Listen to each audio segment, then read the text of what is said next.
Jean Emily Fairfax led a purpose-driven life, facing our nation's darkest hours with courage and determination. Few people know of her many contributions. Until now.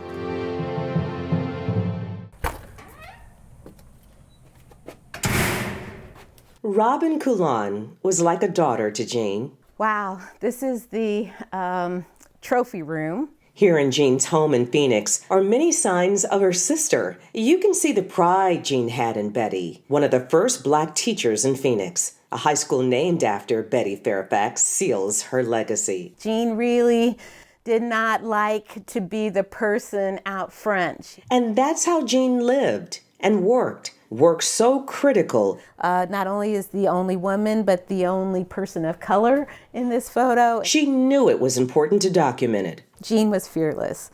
She was not intimidated by anyone. She felt like if she had something important to say, she was the right person at the right time to say it.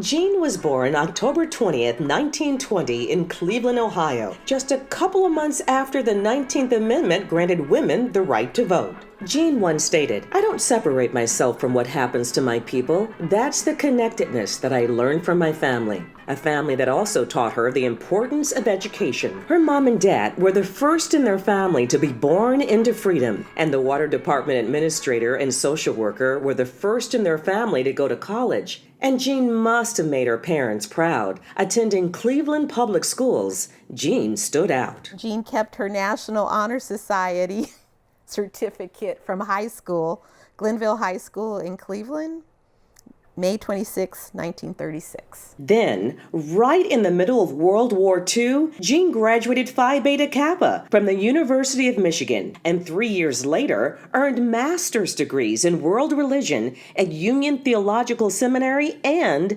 Columbia University, studying under world-renowned theologian Reinhold Niebuhr, who argued that Christianity is obligated to confront ethical, social, and moral problems. Jean's guiding principles. Jean was passionate about preserving and sustaining historically Black colleges and universities. She was Dean of Women at Kentucky State College, now Kentucky State University, and then in the same capacity at Tuskegee Institute in Alabama, now Tuskegee University. She was on the World Council of Churches and changed the racial composition of the governing board. She worked on civil rights programs at the YWCA and the Fellowship of Southern Churchmen. Now, this was dangerous, revolutionary work. It was an interdenominational, interracial group of Southern church people working on race relations and fighting anti-Semitism in the 1940s. Jean packed that passion and took it all the way to Austria following World War II, joining the Quaker group American Friends Service Committee in providing relief efforts, fixing roads and rooftops, and making friends. I've never seen anything like it. In a world that had just witnessed genocide, hate, she found peace, love, and acceptance. Everyone seemed to accept her and work together jointly, for a common purpose. But not at home.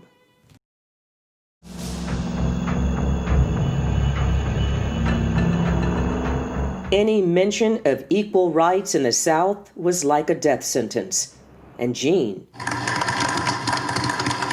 marched towards it. Brothers and sisters, good morning. Here she is speaking at a national symposium at the University of Mississippi about her desegregation work as a community organizer. 10 years after Brown versus Board of Education declared racial segregation in the nation's public schools unconstitutional, Jean worked to integrate all white schools like Carthage Elementary. Waiting as federal marshals in Lee County assembled their rounds of ammunition and canisters of tear gas, I was aware that trouble Even violence was anticipated.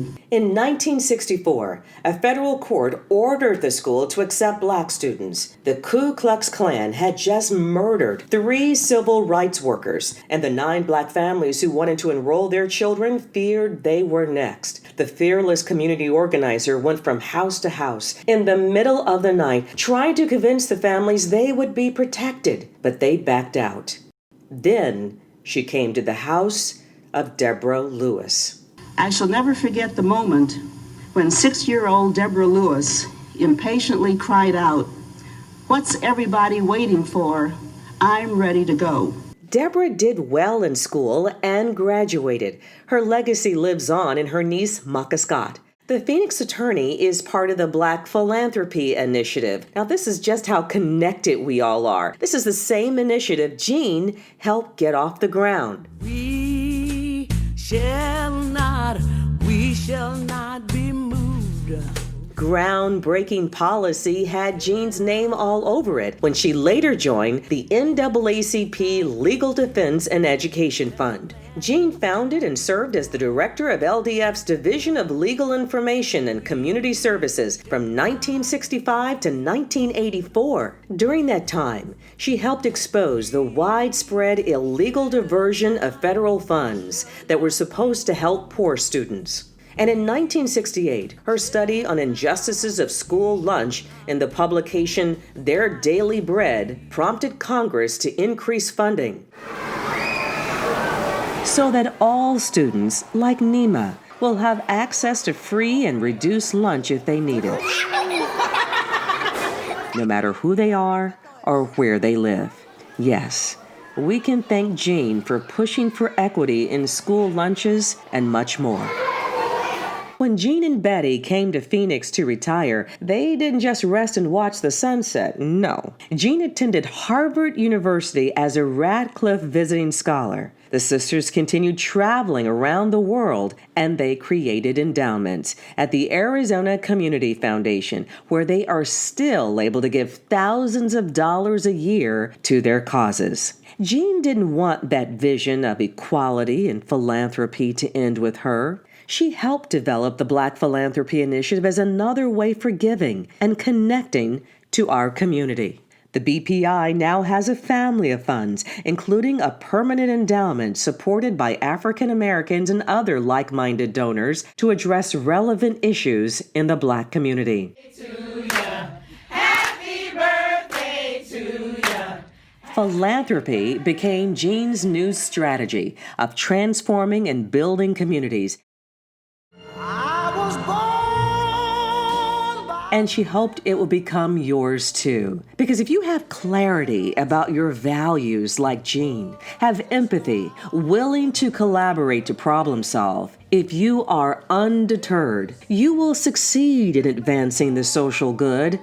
That's what's most rewarding, because that kind of impact, the Jean Fairfax impact, lives on.